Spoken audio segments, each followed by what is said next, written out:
Selamat pagi, salam sejahtera untuk kita semua.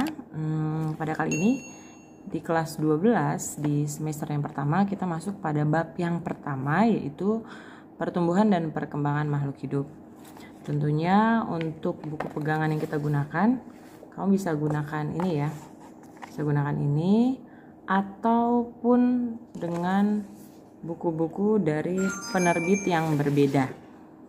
Kita tidak batasi sumber belajar kita, karena selain buku pegangan kita juga menggunakan segala sesuatu yang ada di sekitar kita.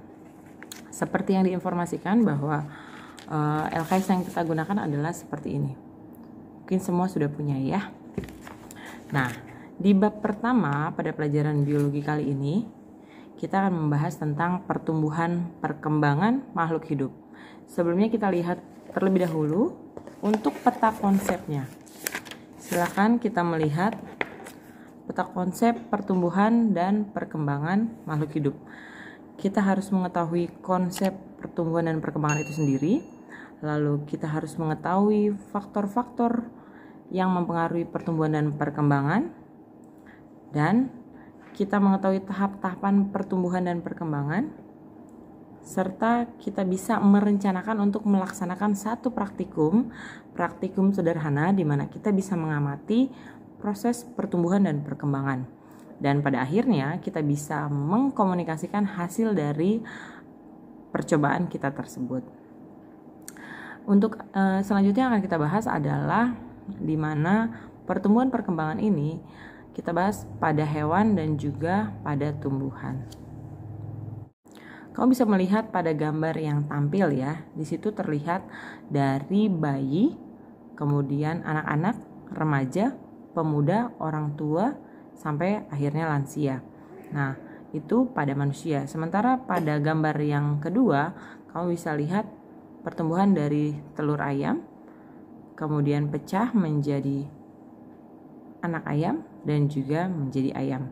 Nah, sementara gambar yang ketiga, kamu lihat di mana ada biji, dia akan mengeluarkan tunas, dan akhirnya kecambah dan menjadi tumbuhan dewasa.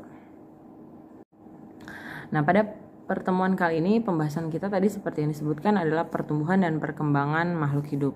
Sebelum lanjut ke materi pokok, kita harus mengetahui apa sih sebenarnya pengertian dari pertumbuhan dan juga artian dari perkembangan.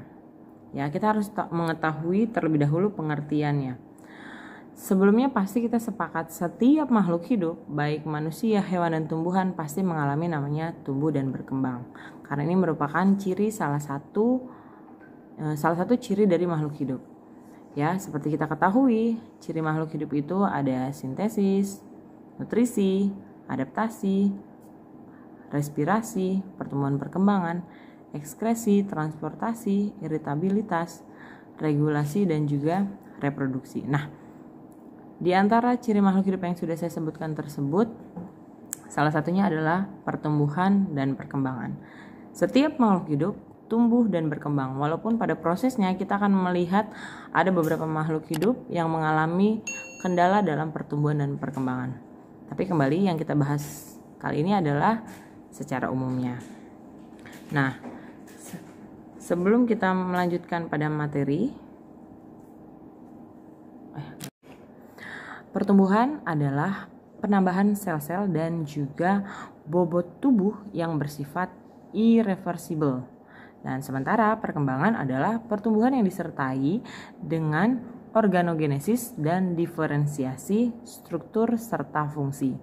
Nah, kalau ke contoh, kita akan melihat untuk pertumbuhan itu adalah sesuatu yang bisa diukur.